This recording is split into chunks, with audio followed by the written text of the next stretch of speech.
Marc Mossé, je me tourne vers vous. Vous êtes directeur des affaires juridiques et des affaires publiques chez Microsoft. Vous avez entendu Isabelle Farr-Pirotin, la définition de la co-régulation. Alors cette co-régulation, elle est nécessaire, mais voilà, c'est ça en fait. On se dit une privatisation de la co-régulation, de la régulation. Est-ce que c'est ça? Est-ce que c'est pas trop tard? Est-ce que ça ne revient pas trop tard aujourd'hui? Parce que la co-régulation, on l'a dit, on en parle depuis très longtemps déjà. Est-ce que compte tenu du poids pris par certains acteurs privés, et on voit tous lesquels, on n'est pas, c'était pas trop tard maintenant? Est-ce qu'on n'est pas, est-ce qu'on est à armes égales? Écoutez, d'abord merci pour l'invitation et merci de me permettre de répondre à cette question, d'essayer d'y répondre, au moins pour l'introduction en quelques 3-4 minutes. Juste pour dire que j'entends bien les écueils mentionnés par Isabelle Farr-Pirotin.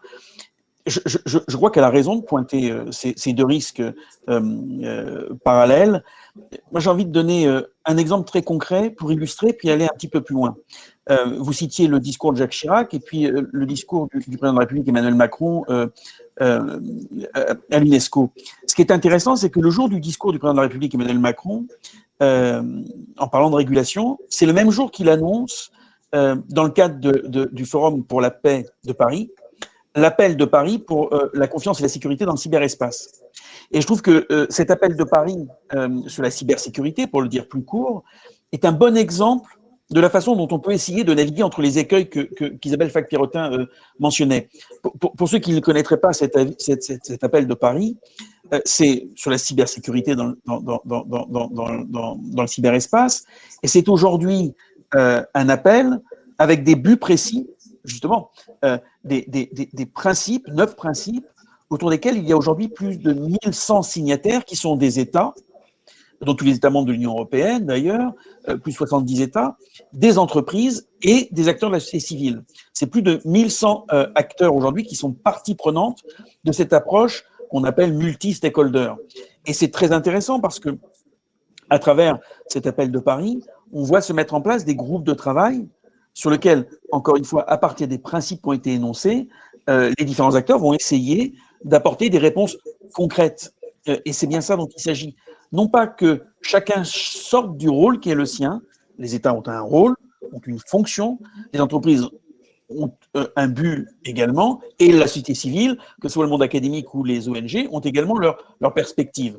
Et donc c'est chacun dans son rôle qui travaille ensemble pour essayer de répondre aux principes qui ont été énoncés dans cet appel de Paris. Et c'est assez unique comme exemple parce que c'est une illustration très concrète de ce que disait Jacques Chirac et de ce qu'énonçait le président de la République Emmanuel Macron dans son discours de novembre 2018.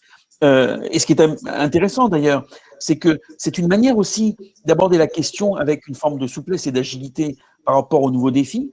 Lorsqu'on regarde le Forum de Paris, la 3e édition de ce novembre 2020, eh bien, il y a 65 organisations du monde de la santé qui ont rejoint l'appel de Paris. Pourquoi? Parce qu'on avait vu, pendant la période du Covid, beaucoup de cyberattaques autour du monde de la santé. Et on a vu que cet appel de Paris était un moyen de rassembler avec une forme d'agilité des acteurs qui essayent de répondre à des questions concrètes, avec des propositions concrètes, mais chacun à sa place.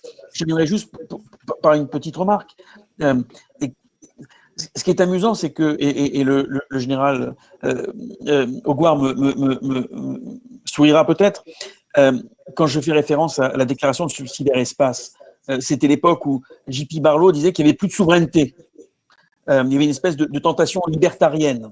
On voit aujourd'hui, au contraire, qu'il y a une forme de réaffirmation du monde westphalien dans lequel les États continuent de jouer leur rôle. Et ça, c'est une confirmation. On a cru que les États seraient évacués de cet univers. Ils sont toujours présents. Mais effectivement, la co-régulation permet d'aborder de manière agile, de manière concrète, un certain nombre de problèmes que personne ne peut régler seul dans son coin.